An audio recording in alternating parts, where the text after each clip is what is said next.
नमस्कार विद्यार्थियों, आप सभी का एक बार फिर से हार्दिक स्वागत है। आज की इस कक्षा में हम थोड़ा और आगे बढ़ते हैं। पिछली कक्षाओं में कई घंटों में हमने मौलिक अधिकार के बारे में चर्चा की थी। मूल अधिकारों को हमने विस्तार से समझने का प्रयास किया था, कोशिश की थी। मैं समझता हूँ कि शायद आप मौलिक अधिकारों के बारे में थोड़ा सा बेहतर जान पाए होंगे, थोड़ा सा बेहतर समझ पाए होंगे। उसी दिशा में थोड़ा सा हम और आगे बढ़ते हैं। नीति निर्देशक तत्व, जो एक बहुत महत्वपूर्ण टॉपिक है आरएस एग्जाम में, इसमें हम थोड़ा सा और व्यापक तरीके से इसे पढ़ने की कोशिश करेंगे। लगभग विद्यार्थियों के साथ ये मेरे ख्याल से ऐसा होता होगा कि मौलिक अधिकारों के बारे में तो फिर भी आप थोड़ा बहुत चुनिंदा आर्टिकल्स के बारे में जानते होंगे। जैसे समानता का अधिकार आर्टिकल 14 है, आप जानते ही हैं। अस्पृश्यता निवारण आर्टिकल 17 है। उपाधि निषेध आर्टिकल 18 है। स्वतंत्रताओं से रिलेटेड आर्टिकल 19 है। जीवन का अधिकार आर्टिकल 21 है। बाल श्रम निषेध आर्टिकल 24 है। अंतःकरण की स्वतंत्रता आर्टिकल 25 है। संवैधानिक उपचारों का अधिकार आर्टिकल 32 है। ये सामान्य तौर पे जितने आर्टिकल्स हैं, मोटे मोटे तौर पे लगभग इन आर्टिकल्स के बारे में लगभग अधिकांशतः विद्यार्थी समझते हैं, जानते हैं, वो उनसे परिचित हैं। कुछ आर्टिकल्स मौलिक अधिकारों से रिलेटेड है जिनके बारे में हो सकता है आप न जानते हो पहले से, उनकी हमने चर्चा कर ली थी सबकी। लेकिन मुझे ऐसा लगता है कि लगभग अधिकांशतः विद्यार्थी नीति निर्देशक तत्वों के बारे में तो लगभग नहीं जानते। कौन कौन से आर्टिकल्स में नीति निर्देशक तत्व वाले आर्टिकल्स हैं, उनमें क्या क्या कहा गया है, किस किस से रिलेटेड हैं वो, इसके बारे में लगभग नहीं पढ़ा जाता, क्योंकि इसे महत्वपूर्ण नहीं माना जाता है सामान्यतः। लेकिन जहाँ तक आरएस एग्ज़ाम की बात है, मेंस एग्ज़ाम में ख़ास तौर से इस नीति निर्देशक तत्व के संबंध में कई बार प्रश्न पूछे गए हैं। और आजकल जिस तरीके का पॉलिटिकल साइंस खास तौर से इस सब्जेक्ट का पैटर्न चल रहा है आरएस एग्ज़ाम में, इस टॉपिक में से मेंस एग्ज़ाम में प्रश्न पूछे जाने की संभावनाएं थोड़ी सी ज़्यादा बढ़ जाती है, क्योंकि इसमें थोड़े से क्वेश्चन, एनालिटिकल क्वेश्चंस बनते हैं। तो हम कोशिश करेंगे कि उन सभी बातों को हम अपने इन लेक्चर्स में हम समेट पाएँ, पढ़ पाएँ, समझ पाएँ। नीति निर्देशक तत्वों के संबंध में सबसे पहली बात तो ये कि हम जो भी पढ़ रहे हैं टॉपिक्स, हम सबसे पहले चर्चा इस बात की करते हैं कि संविधान में वो दिया कहाँ पे गया। तो देखिए, संविधान का एक भाग है, संविधान के भाग 3 के बाद भाग आता है 4। भाग 3 में आप जानते हैं आर्टिकल 12 से 35 तक मौलिक अधिकार का जिक्र है। आर्टिकल 36 से भाग 4 शुरू होता है, अनुच्छेद 36 से शुरू होता है और जाता है ये अनुच्छेद 51 तक। और इस भाग 4 में जो जिक्र किया गया वो है नीति निर्देशक तत्व। नीति निर्देशक तत्व, इसका एड्रेस संविधान में ये है, भाग 4 में अनुच्छेद 36 से 51 तक। कहाँ से लिए गए, अगर हम स्रोत की बात करें, ये कहाँ से हमने प्रभावित होकर शामिल किए, तो ये हमने शामिल किए आयरलैंड से के संविधान से हम प्रभावित हुए और वहाँ से हमने इन्हें भारत के संविधान में शामिल किया। चलिए, ये तो एक सामान्य सी बात है, लगभग सभी जानते हैं। लेकिन हम मोटे तौर पे बात ये करते हैं कि असल में नीति निर्देशक तत्व होते क्या हैं, क्या किसे कहेंगे हम। जैसे मौलिक अधिकारों के बारे में हम बात करें तो हम ये जानते हैं कि मौलिक अधिकार असल में व्यक्ति के वे दावे हैं, व्यक्ति का वो एक तरीके से मांग है जो वो राज्य के विरुद्ध करता है, जो वो राज्य से प्राप्त करना चाहता है, वो जो राज्य से अपेक्षा करता है, राज्य से ये करता है कि राज्य उसके उन अधिकारों को पूरा करेगा ही करेगा। और यदि राज्य ऐसा कर पाने में असमर्थ है तो वो उसके विरुद्ध न्यायालय में जा सकता है, न्यायालय की शरण ले सकता है। ऐसा राज्य को करना ही पड़ेगा, राज्य के ऊपर बाध्यकारी होंगे मौलिक अधिकार। तो फिर नीति निर्देशक तत्व क्या होते होंगे, इसके बारे में हम सबसे पहले शुरुआत करते हैं। लेकिन उससे पहले हम इस अध्याय के बारे में समझ लेते हैं कि कौन कौन सी ऐसी बातें, कौन कौन से ऐसे क्वेश्चंस जो आरएस मेंस के एग्ज़ाम में पूछे जा सकते हैं, वो हम थोड़ी सी यहाँ पे चर्चा कर लेते हैं, ताकि आगे जैसे जैसे हम आगे बढ़ेंगे, जैसे जैसे आगे चीज़ें पढ़ेंगे, तब आपके वो क्वेश्चंस दिमाग में क्लिक हों और आप उन क्वेश्चंस के बेस पे आंसर देने की स्थिति में उस एंगल से आप उन चीज़ों को पढ़ सकें, समझ सकें। देखिए, अगर हम क्वेश्चंस की बात करें इसमें, तो सबसे पहली बात तो नीति निर्देशक तत्व क्या होते हैं, नीति निर्देशक तत्वों का अर्थ क्या है। ये 20 शब्दों के प्रश्न में पूछा जा सकता है कि नीति निर्देशक तत्व क्या है, उनका अर्थ क्या है।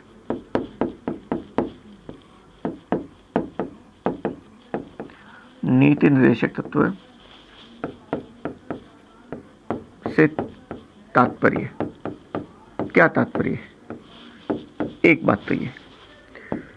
दूसरा, आप इस बारे में समझिए और क्या पूछा जा सकता है।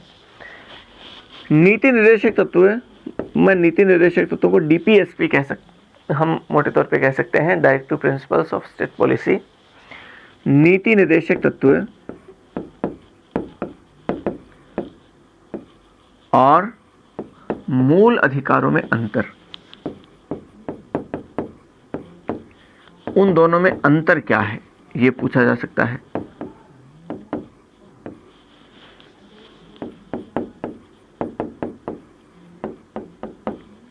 क्या फर्क है, ठीक है। फिर एक प्रश्न ये भी पूछा जा सकता है, ये 50 शब्दों में पूछा जा सकता है कि क्या क्या अर्थ, हम बात करेंगे आगे उसके बारे में, क्या क्या अर्थ है। फिर देखिए, नीति निर्देशक तत्व असल में लोक कल्याणकारी राज्य की स्थापना करने में सहायक है, इस पर टिप्पणी कीजिए। तो हम इस बारे में भी समझते हैं कि नीति निर्देशक तत्व, मैं शॉर्ट में लिख रहा हूं, आप पूरा लिख लीजिए। लोक कल्याणकारी राज्य,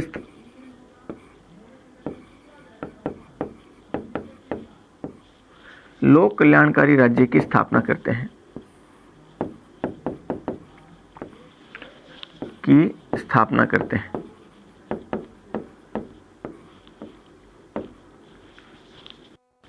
या करने में सहायक है, स्पष्ट कीजिए। 50 शब्दों में पूछा जा सकता है या 100 शब्दों में भी पूछा जा सकता है। फिर यह भी पूछा जा सकता है कि नीति निर्देशक तत्व आर्थिक और सामाजिक लोकतंत्र की स्थापना करते हैं। तो एक तरीके से इसी से जुड़ा हुआ, इसी का एक दूसरा पक्ष है, यही इसी के अर्थ को समेटे हुए है कि नीति निर्देशक तत्वों में आर्थिक और सामाजिक लोकतंत्र की स्थापना का उद्देश्य शामिल है, उसको स्पष्ट कीजिए। तो वो भी इसी से है। देखिए, नीति निर्देशक तत्व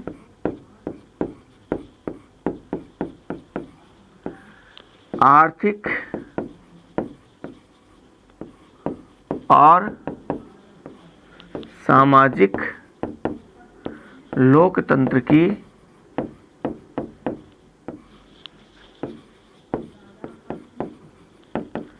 स्थापना करने में सहायक है।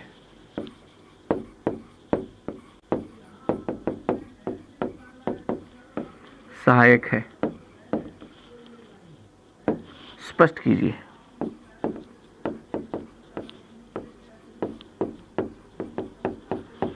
ये भी पूछा जा सकता है।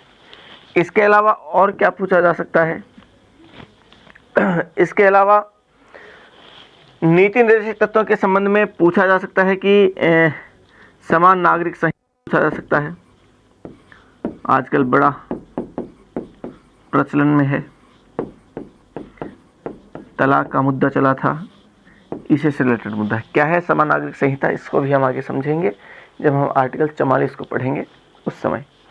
इसके अलावा नीति निर्देशक तत्वों में गांधीवादी तत्व पूछा जा सकता है, जो समाजवादी तत्व भी है, उदारवादी तत्व भी है, लेकिन गांधीवादी तत्व खासतौर से आपको पूछे जा सकते हैं मेंस में। तो नीति निर्देशक तत्व में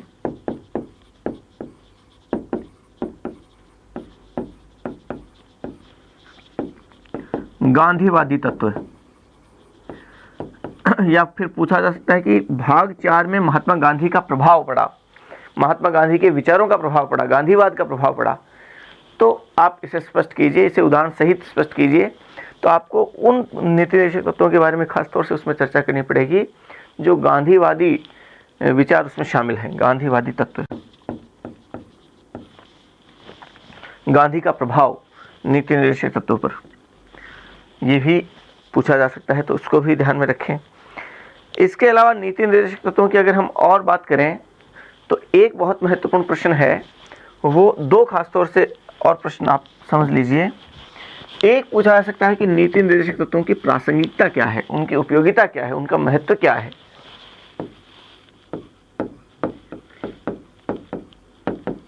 नीति निर्देशक तत्वों का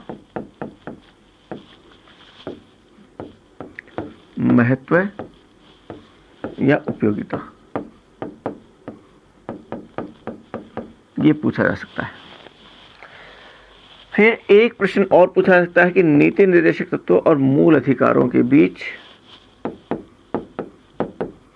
नीति निर्देशक तत्व एवं मूल अधिकारों के बीच संघर्ष।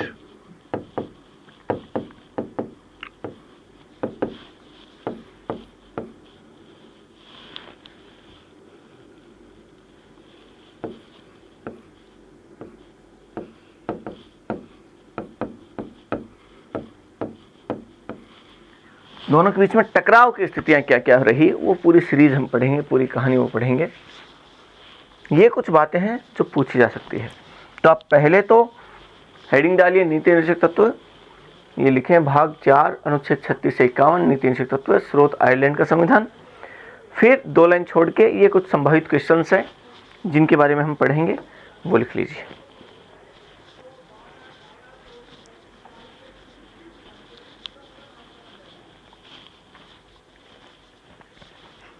ठीक है, चलिए आगे हम बढ़ते हैं, समझते हैं कि असल में नीति निर्देशक तत्व क्या है। शुरुआत यहाँ से करते हैं कि हम नीति निर्देशक तत्व क्या है, किसे कहते हैं हम नीति निर्देशक तत्व, तब हम इस बारे में थोड़ा सा आगे समझ पाएंगे।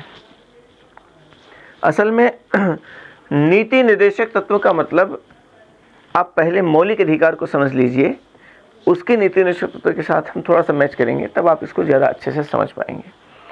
आप जानते हैं कि मौलिक अधिकार व्यक्ति के दावे हैं राज्य के विरुद्ध, जो व्यक्ति को प्राप्त होने ही होने हैं, किसी भी सूरत में होने हैं, और राज्य को व्यक्ति के उन अधिकारों की पूर्ति करनी ही पड़ेगी, उनका संरक्षण करना ही पड़ेगा, वो उनका उल्लंघन कर ही नहीं सकता। जो लिख दिया गया संविधान में भाग 3 में, वो राज्य के ऊपर आवश्यक रूप से, बाध्यकारी रूप से लागू है। तो जब संविधान निर्माण किया जा रहा था तब वो मौलिक अधिकार बड़े विस्तृत थे, लेकिन फिर बाद में उन मौलिक अधिकारों को 2 हिस्सों में बांटा गया। एक हिस्सा मौलिक अधिकार का कर दिया गया, दूसरा हिस्सा नीति निर्देशक तत्वों का किया गया। और ये कहा गया कि जो मौलिक अधिकार हैं वो तो है बाध्यकारी, वो तो राज्य के विरुद्ध व्यक्ति को प्राप्त है और होने ही होने, और अगर राज्य ऐसा कर पाने में असमर्थ रहेगा तो व्यक्ति कोर्ट में जा सकता है, वो उन्हें छीन लेगा, व्यक्ति राज्य के विरुद्ध इसकी मांग करेगा, बाध्यकारी रहे उनके ऊपर। लेकिन दूसरे प्रकार के जो अधिकार हैं वो ऐसे अधिकार हैं जिनके लिए राज्य को बाध्य नहीं किया जा सकता, क्योंकि यदि हमने उन अधिकारों को भी बाध्यकारी रूप से लागू करने की कोशिश की तो ऐसा करना संभव नहीं हो पाएगा, क्योंकि राज्य उस स्थिति में इतना समर्थ है ही नहीं। हालांकि वो बहुत ज़रूरी है व्यक्ति के जीवन के लिए, लेकिन यदि उनको बाध्यकारी रूप से व्यक्ति के लिए वो किया गया, राज्य के लिए ये किया गया कि राज्य उनको बाध्यकारी रूप से व्यक्ति को प्रदान करेगा, तो चूंकि राज्य इस स्थिति में ही नहीं है, इतना समर्थ ही नहीं है कि वो उनकी पूर्ति कर सके, इसलिए उनको बाध्यकारी नहीं किया जाएगा।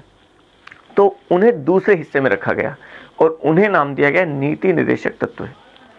तो नीति निर्देशक तत्व भी क्या है उनको समझिए आप, कि एक तरीके से नीति निर्देशक तत्व राज्य को दिए गए निर्देश हैं, राज्य को दिए गए ऑर्डर्स हैं संविधान की ओर से। संविधान राज्य को काम देता है, ये ऑर्डर देता है, ये आदेश देता है, ये निर्देश देता है कि जैसे जैसे राज्य समर्थ होगा, जैसे जैसे राज्य कैपेबल होगा, वैसे वैसे वो जनहित की दिशा में, लोक कल्याणकारी कार्यों की दिशा में, लोगों के हितों के लिए ये कार्य करेगा।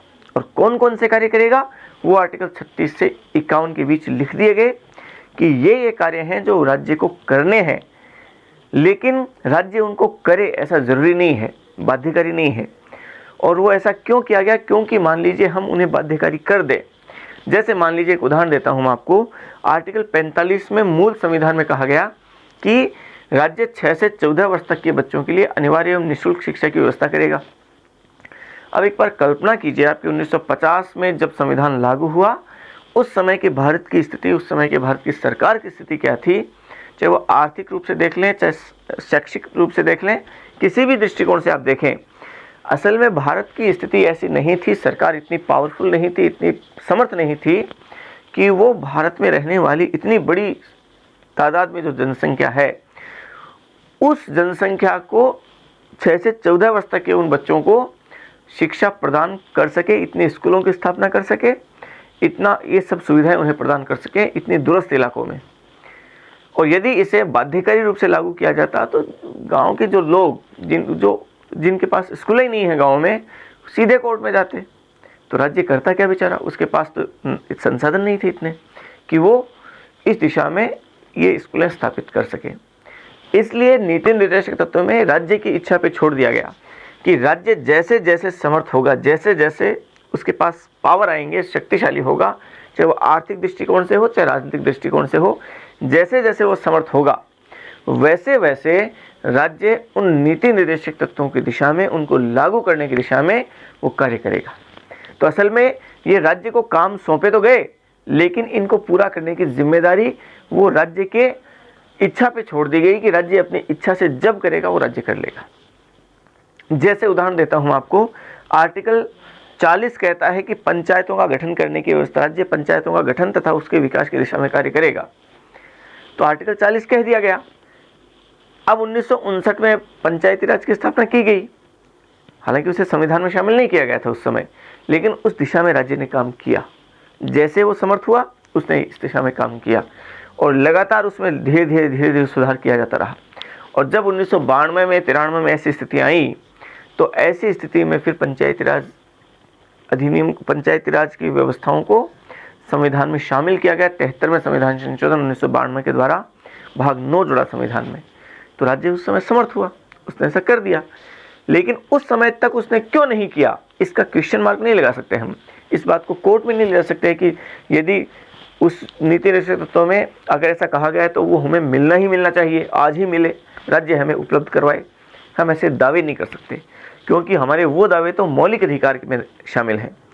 ये हमारे दावे वो राज्य की इच्छा पे है कि राज्य इस दिशा में काम करेगा। ठीक है, तो नीति निर्देशक तत्व एक तरीके से राज्य के कर्तव्य हैं। हमारे कर्तव्य तो भाग 4 क में जोड़ेगा, 51 क में बाद में, व्यक्ति के कर्तव्य तो नागरिक के कर्तव्य। लेकिन राज्य के क्या कर्तव्य होंगे अपने लोगों के प्रति, अपने पूरे इस देश के प्रति, वो राज्य के क्या कर्तव्य होंगे वो नीति निर्देशक तत्व में शामिल है कि राज्य के ये कर्तव्य हैं और राज्य ये काम करेगा, लेकिन ये उसके ऊपर बाध्यकारी नहीं है। मैं समझ रहा हूँ कि शायद उसकी मूल बात को, मूल भावना को आप समझ पा रहे होंगे, नीति निर्देशक तत्वों के अर्थ को। तो आप थोड़ा सा लिखें क्या अर्थ है नीति निर्देशक तत्व का, उसके बाद हम आगे बढ़ते हैं। लिखें लिखें, नीति निर्देशक तत्व, नीति निर्देशक तत्व राज्य को दिए गए ऐसे निर्देश हैं, राज्य को दिए गए वे निर्देश हैं, नीति निर्देशक तत्व राज्य को दिए गए वे निर्देश हैं जिनके द्वारा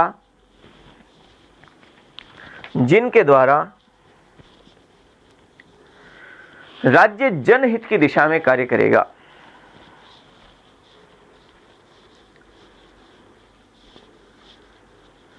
राज्य जनहित की दिशा में कार्य करेगा, जनहित की दिशा में कार्य करेगा। जनहित मतलब लोक कल्याण, जनहित की दिशा में कार्य करेगा। लिखिए अगली पंक्ति में, अर्थात, अरे ये कई बार पूछा गया कि संविधान का कौन सा भाग, कौन सा हिस्सा वो लोक कल्याणकारी राज्य की स्थापना करता है, तो ये नीति निर्देशक तत्व करता है। तो लिखिए आप अगली पंक्ति में, अर्थात नीति निर्देशक तत्व लोक कल्याणकारी राज्य की स्थापना करते हैं, लोक कल्याणकारी राज्य की स्थापना करते हैं, लोक कल्याणकारी राज्य की स्थापना करते हैं।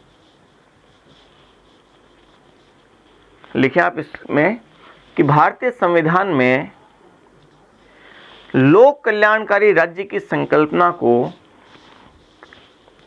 लोक कल्याणकारी राज्य की संकल्पना को शामिल करते हुए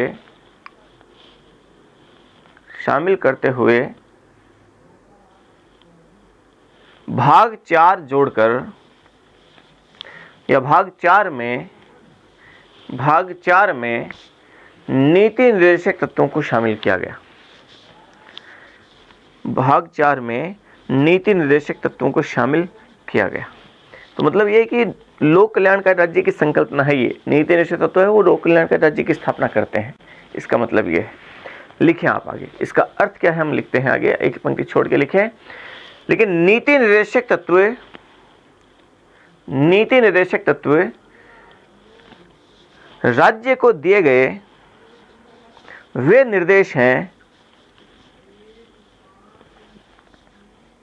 राज्य को दिए गए वे निर्देश हैं जिन निर्देशों की अनुपालना कर राज्य जनहित के कार्य करता है। राज्य जनहित के कार्य करता है। राज्य जनहित के कार्य करता है। लिखिए अगली पंक्ति में, अर्थात नीति निर्देशक तत्व सामाजिक आर्थिक लोकतंत्र की स्थापना करते हैं। नीति निर्देशक तत्व सामाजिक आर्थिक लोकतंत्र की स्थापना करते हैं।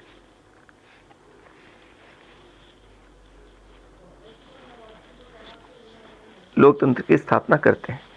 फिर लिखें अगली पंक्ति में, लेकिन नीति निर्देशक तत्वों की प्रकृति बाध्यकारी नहीं होती। नीति निर्देशक तत्वों की प्रकृति बाध्यकारी नहीं होती। बाध्यकारी नहीं होती। नहीं होती। अर्थात वे वाद योग्य, ये लिखें आप, अर्थात वे वाद योग्य / न्याय योग्य नहीं होते। वाद योग्य या न्याय योग्य नहीं होते। न्याय योग्य नहीं होते। अर्थात यदि राज्य नीति निर्देशक तत्वों की अनुपालना में कार्य न करें, यदि राज्य नीति निर्देशक तत्वों की अनुपालना में कार्य न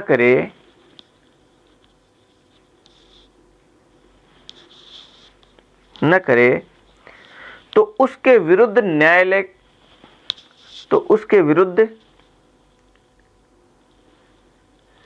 न्यायालय में शरण नहीं ली जा सकती।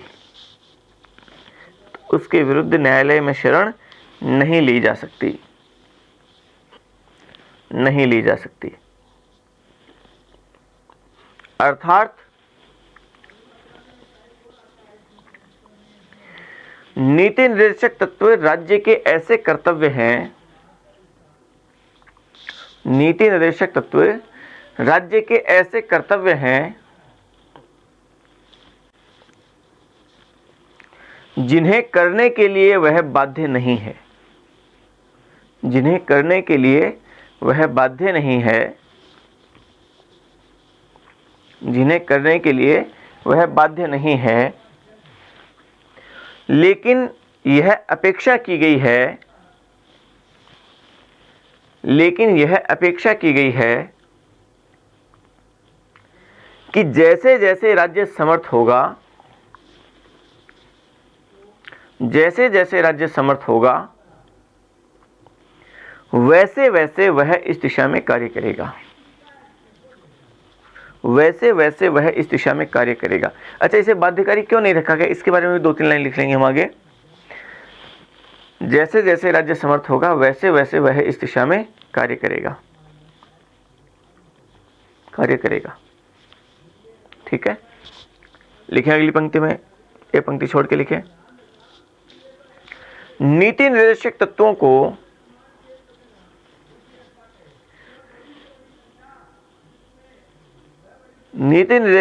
को बाध्यकारी रूप से इसलिए लागू नहीं किया गया, बाध्यकारी रूप से इसलिए लागू नहीं किया गया, अर्थात इन्हें राज्य की इच्छा पर इसलिए छोड़ा गया, इन्हें राज्य की इच्छा पर इसलिए छोड़ा गया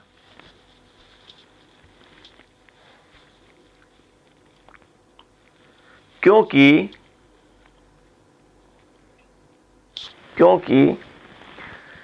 नव स्वतंत्र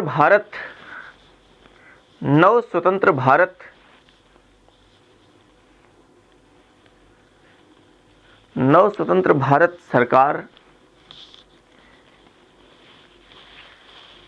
इन्हें पूरा करने हेतु उस समय पर्याप्त रूप से समर्थ नहीं थी,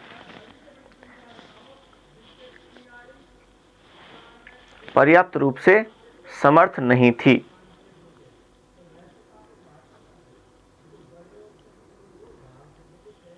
समर्थ नहीं थी।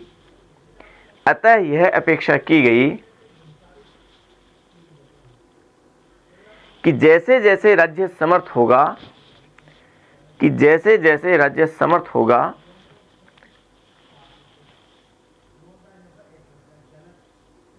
वह इनका अनुपालन करेगा, वह इनका अनुपालन करेगा, वह इनका अनुपालन करेगा। ठीक है, ये शुरुआती चर्चा है नीति निर्देशक तत्वों के बारे में कि ये क्या है, इनकी प्रकृति क्या है और असल में इनकी प्रकृति बाध्यकारी क्यों नहीं रखी गई, ये वाद योग्य क्यों नहीं रखे गए, ये न्याय योग्य क्यों नहीं रखे गए। ये शुरुआती बात है। अब इनके बारे में कुछ विद्वानों ने कुछ टिप्पणियां की है, उन टिप्पणियों के बारे में थोड़ा सा समझ लीजिए। असल में एक विद्वान है टी कृष्णामाचारी, हमारी संविधान सभा के सदस्य रहे,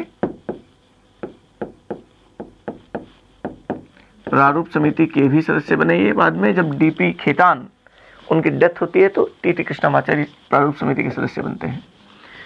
तो टी कृष्णामाचारी ने इन्हें असल में क्या कहा, इन्हें भावनाओं का कूड़ा घर कहा, कि भावनाओं का कूड़ा घर है, कि नीति निर्देशक तत्व भावनाओं का कूड़ा घर है, मतलब इसमें इमोशंस हैं बस, इसके अलावा कुछ नहीं है। फिर एक विद्वान हुए हैं आइवर जेनिंग्स, आपने नाम सुना होगा आइवर जेनिंग्स का। ब्रिटिश जो पॉलिटिकल सिस्टम है उसके बारे में उन्होंने बहुत कुछ लिखा, आइवर जेनिंग्स ने, संविधान के बड़े ज्ञाता। और आइवर जेनिंग्स असल में इनके लिए कहते हैं, नीति निष्ठ तत्वों के लिए उन्होंने जो शब्दावली कही, उन्होंने कहा कि ये क्या है, ये संविधान की पुण्य आत्माएं हैं और नैतिक आकांक्षाएं हैं। तो इनके बारे में दो संज्ञाएं आप कह सकते हैं कि नीति निर्देशक तत्व क्या है, संविधान की पुण्य आत्माएं। पुण्य आत्मा मतलब उच्च स्तर की आत्मा, ये श्रेष्ठ किस्म की आत्मा कह सकते हैं आप। और उन्होंने इसे क्या कहा, नैतिक आकांक्षाएं कहा। ये संविधान की नैतिक आकांक्षाएं हैं, जो संविधान राज्य से आकांक्षाएं करता है, वो उच्च स्तर की नैतिक आकांक्षाएं हैं। आइवर जेनिंग्स ने ये इसे कहा। इसी तरीके से अगर हम कुछ और विद्वानों की बात करें तो के.टी. शाह, ये भी संविधान सभा के सदस्य थे, बल्कि इनकी पहचान एक रूप में ये भी है कि भारत के राष्ट्रपति के जो पहले चुनाव हुए उसमें डॉक्टर राजेंद्र प्रसाद के सामने उन्होंने राष्ट्रपति का चुनाव लड़ा था, ये चुनाव हार गए थे, राष्ट्रपति पद के उम्मीदवार थे। के.टी. शाह ने कहा कि असल में नीति निर्देशक तत्व है वो एक ऐसा चेक है, चेक जानते हैं आप, जिससे पैसों का लेन देन होता है बैंक में, कि राजनीतिक ये जो नीति निर्देशक तत्व है वो एक ऐसा चेक है जिसके भुगतान की जो तिथि है कि इनका भुगतान कब किया जाएगा, ये भुगतान की तिथि वो किसकी इच्छा पर छोड़ दी गई, वो राज्य की इच्छा पर छोड़ दी गई। भुगतान की तिथि वो राज्य की इच्छा पर छोड़ दी गई। तो ये एक ऐसा चेक है जिसके भुगतान की तिथि राज्य की इच्छा पर छोड़ दी गई है, ये के.टी. शाह ने कहा। इसी तरीके से एक हमारे संविधान के जो जनक के रूप में जाने जाते हैं भीमराव अंबेडकर, वो भीमराव अंबेडकर एक वाक्य और कहते हैं इसके बारे में। उन्होंने कहा कि नीति निर्देशक तत्व है वो आर्थिक और सामाजिक लोकतंत्र की स्थापना करते हैं, आर्थिक और सामाजिक लोकतंत्र की स्थापना करने वाले हैं। ठीक है। इसी तरीके से एक विद्वान है के.सी. व्हीयर, दुनिया भर के संघीय और एकात्मक शासन प्रणाली के अध्ययन करने वाले एक बड़े विद्वान के.सी. व्हीयर, उन्होंने इस नीति निर्देशक तत्वों के बारे में कहा कि ये जो है नीति निर्देशक तत्व है वो असल में सरकार में जो कार्यपालिका है और व्यवस्थापिका है, इन दोनों के बीच में विवाद को उत्पन्न करते हैं, संघर्ष को उत्पन्न करते हैं। इन दोनों के बीच में संघर्ष उत्पन्न करने वाले हैं ये। तो ये उन्होंने इसके बारे में कहा। तो हम थोड़ा सा इसके बारे में लिखते हैं। लिखिए आप, नीति निर्देशक तत्वों के संबंध में महत्वपूर्ण विद्वानों की टिप्पणियां। नीति निर्देशक तत्वों के बारे में कुछ टिप्पणियां, ये लिख लीजिए। नीति निर्देशक तत्वों के संबंध में कुछ टिप्पणियां, कुछ टिप्पणियां। सबसे पहले आप लिखें टी.टी. कृष्णामाचारी, भावनाओं का कूड़ाघर, या फिर ये लिख लें टी.टी. कृष्णामाचारी ने नीति निर्देशक तत्वों को भावनाओं का कूड़ाघर कहा। टी.टी. कृष्णामाचारी ने नीति निर्देशक तत्वों को, लेकिन ऐसा लिखेंगे तो आपको थोड़ा सा याद नहीं होगा। ज़्यादा अच्छा ये है क्योंकि नीति निर्देशक तत्वों के बारे में ही पढ़ रहे हैं हम इस पाठ में, तो हम ये लिखे ना टी.टी. कृष्णामाचारी डैश करके भावनाओं का कूड़ाघर। इन्होंने ये कहा नीति निर्देशक तत्वों के बारे में, इजीली याद रह जाएगा। आइवर जेनिंग्स लिखे, इसमें डैश करके लिखे संविधान की पुण्यात्मा। किसे कहा? नीति निर्देशक तत्वों को। और अगली पंक्ति में फिर लिखे संविधान की नैतिक आकांक्षाएं। संविधान की पुण्यात्माएं और संविधान की नैतिक आकांक्षाएं, ये दोनों लिख लीजिए। नैतिक आकांक्षाएं।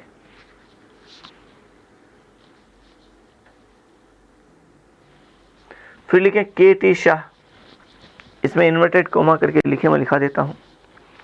के.टी. शाह लिखें नीति निर्देशक तत्व एक ऐसा चेक है, नीति निर्देशक तत्व एक ऐसा चेक है जिसके भुगतान की तिथि बैंक की इच्छा पर छोड़ दी गई। बैंक की इच्छा पर छोड़ दी गई, जिसके भुगतान की तिथि, यहां राज्य ही तो बैंक है एक तरीके से, बैंक की इच्छा पर छोड़ दी गई। ये क्या है? मतलब नीति निर्देशक तत्व कब लागू होंगे, ये कब प्रभावी होंगे, राज्य की इच्छा पे ही तो है निर्भर। ठीक वैसे ही जैसे राज्य चेक हमें दे तो देता है कि ये तुम्हारा चेक है, तुम ये पैसे प्राप्त कर सकते हो, लेकिन अब वो पैसे कब प्राप्त होंगे ये व्यक्ति तय नहीं करेगा, ये वो बैंक तय करेगा।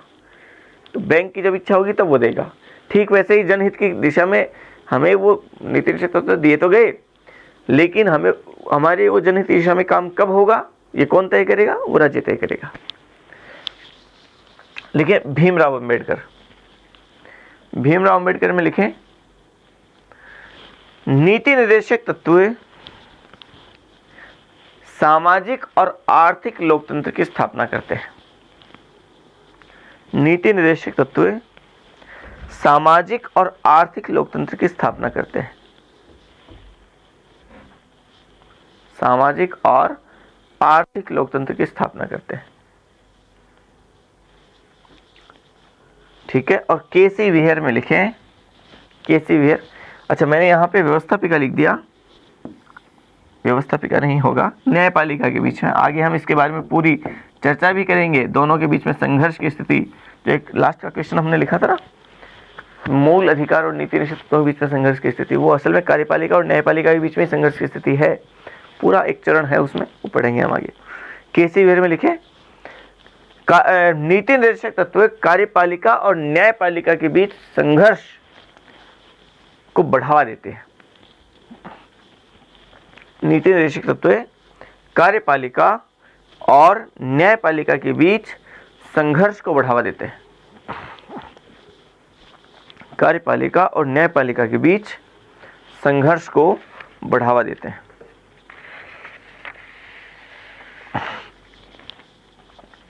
संघर्ष को बढ़ावा देते हैं। ठीक है, आगे देखें, समझिए आप। एक मुख्य प्रश्न जो आपसे पूछा जा सकता है वो है मूल अधिकार और नीति निर्देशक तत्वों में अंतर।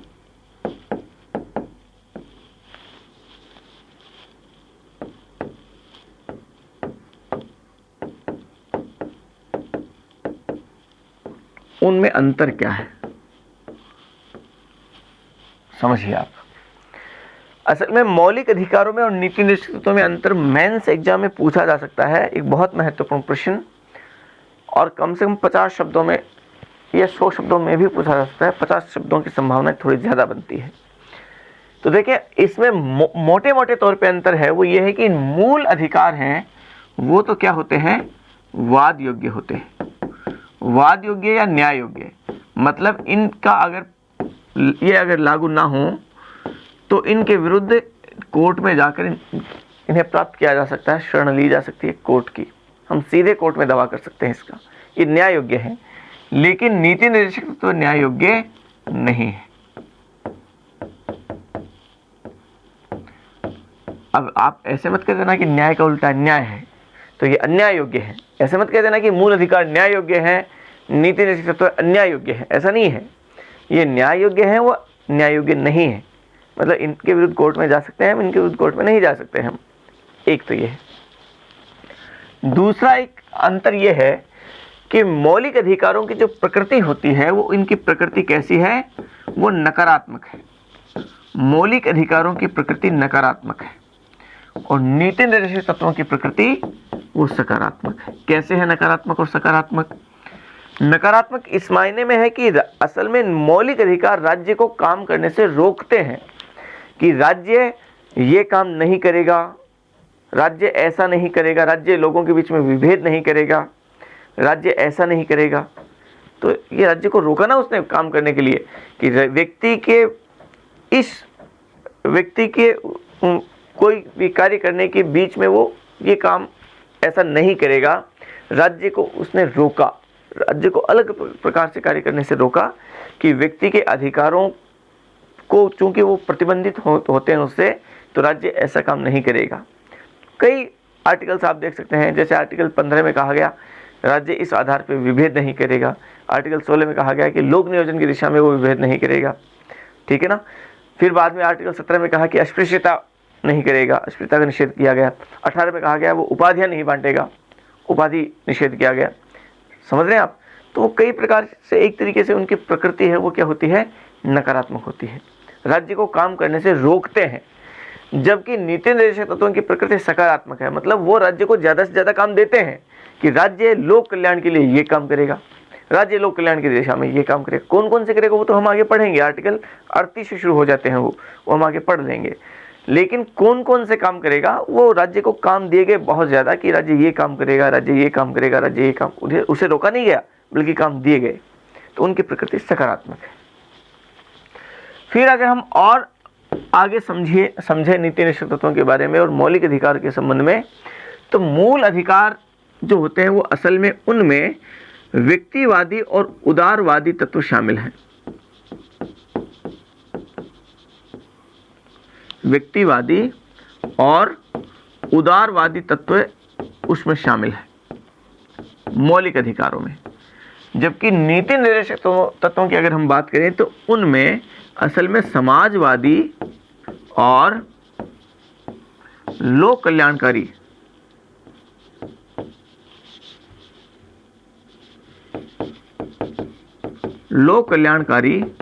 तत्व शामिल है। ये व्यक्ति केंद्रित है। इसका मतलब ये एक तरीके से समझ सकते हैं कि ये व्यक्ति के और केवल व्यक्ति के दायरे बाहर घूमते हैं बस। ये पूरे एक तरीके से समाजवादी हैं, सबके कल्याण की दिशा में काम करते हैं। फिर अगर हम आगे बात करें तो वे इसी अर्थ को हम वैसे देखें तो ये व्यक्ति केंद्रित है और ये समूह केंद्रित है। ये सबके भलाई के लिए काम करने की दिशा में काम करता है। ये केवल व्यक्ति के हित की बात करता है, ये समूह के हित की बात करता है। फिर हम अगर और इस दिशा में बात करें तो असल में मूल अधिकार है, उससे राजनीतिक लोकतंत्र की स्थापना होती है। राजनीतिक लोकतंत्र की स्थापना होती है इससे। जबकि अगर नीति निर्देशक तत्वों की बात करें तो इससे सामाजिक और आर्थिक लोकतंत्र की स्थापना होती है।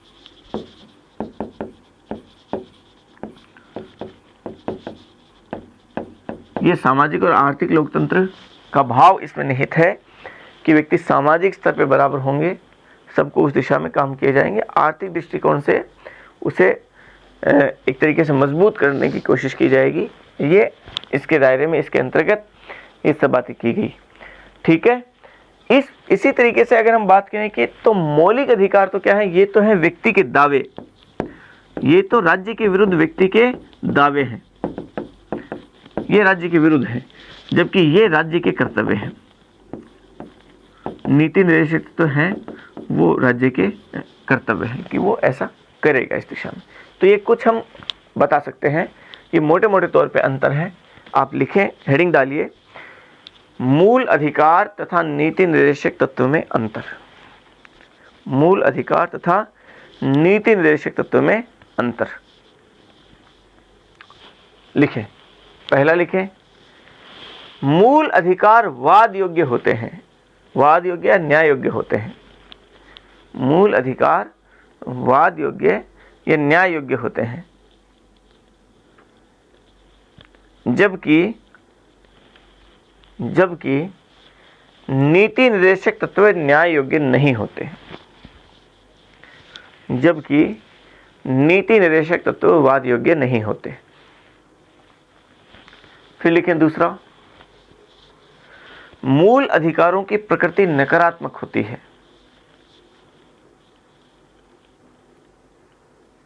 मूल अधिकारों की प्रकृति नकारात्मक होती है क्योंकि वह राज्य को कार्य करने से रोकते हैं। क्योंकि वह राज्य को कार्य करने से रोकते हैं या फिर राज्य पर प्रतिबंध लगाते हैं। वह राज्य पर प्रतिबंध लगाते हैं।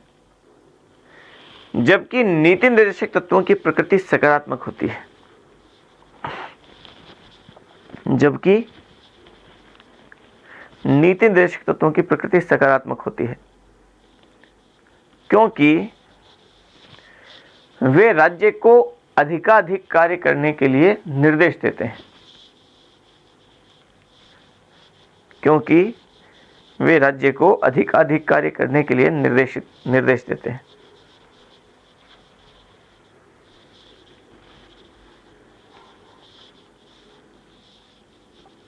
लिखें, मूल अधिकार व्यक्तिवादी तथा उदारवादी विचारधारा से प्रभावित है।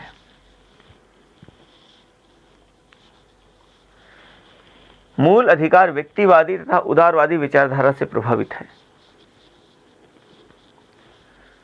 जबकि नीति निर्देशक तत्व समाजवादी और लोक कल्याणकारी विचारधारा से प्रभावित है। जबकि नीति निर्देशक तत्व समाजवादी तथा लोक कल्याणकारी विचारधारा से प्रभावित है। फिर लिखें, मूल अधिकार व्यक्ति केंद्रित है। या मूल अधिकारों की प्रकृति व्यक्ति केंद्रित है, आप ये कह सकते हैं। मूल अधिकार व्यक्ति केंद्रित होते हैं, जबकि नीति निर्देशक तत्व समूह केंद्रित होते हैं। जबकि नीति निर्देशक तत्व समूह केंद्रित होते हैं। समूह केंद्रित होते हैं। फिर लिखिए आप, मूल अधिकार राजनीतिक लोकतंत्र की स्थापना में सहायक है।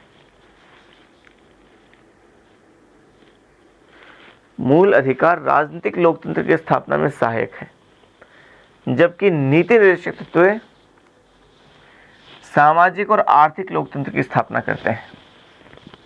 जबकि नीति निर्देशक तत्व सामाजिक और आर्थिक लोकतंत्र की स्थापना करते हैं।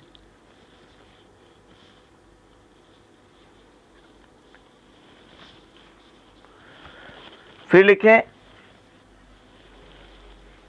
आगे लिखें, मूल अधिकार राज्य के विरुद्ध व्यक्ति के दावे हैं। मूल अधिकार राज्य के विरुद्ध व्यक्ति के दावे हैं। राज्य के विरुद्ध व्यक्ति के दावे हैं। जबकि नीति निर्देशक तत्व,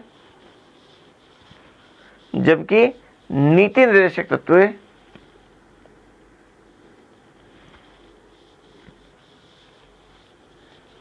नीति निर्देशक तत्व एक प्रकार से राज्य के कर्तव्य हैं।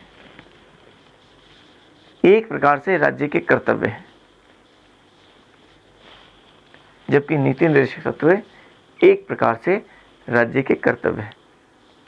फिर एक बात यह भी है कि असल में मूल अधिकार तो क्या होते हैं, स्वतः लागू होते हैं, जबकि नीति निर्देशक तत्व राज्य द्वारा लागू किए जाते हैं। ये अपने आप तो होंगे नहीं, जैसे जैसे राज्य समर्थ होगा वैसे वैसे राज्य इस दिशा में काम करेगा, तो इसे राज्य द्वारा लागू किया जाता है। ठीक है ना। तो लिखिए आप, मूल अधिकार स्वतः लागू होते हैं, जबकि नीति निर्देशक तत्व राज्य द्वारा लागू किए जाते हैं। जबकि नीति निर्देशक तत्व राज्य द्वारा लागू किए जाते हैं। ठीक है। ये आपकी कुछ बातें थी, शुरुआती बातें थी। नीति निर्देशक तत्वों को शुरू करने से पहले की स्थितियां थी। हम अगली क्लास में, कल की क्लास में नीति निर्देशक तत्वों को शुरू करेंगे।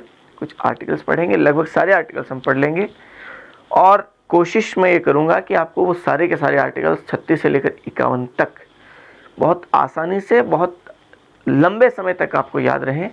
व्यवहारिक तरीके से हम उनको पढ़ने की कोशिश करेंगे।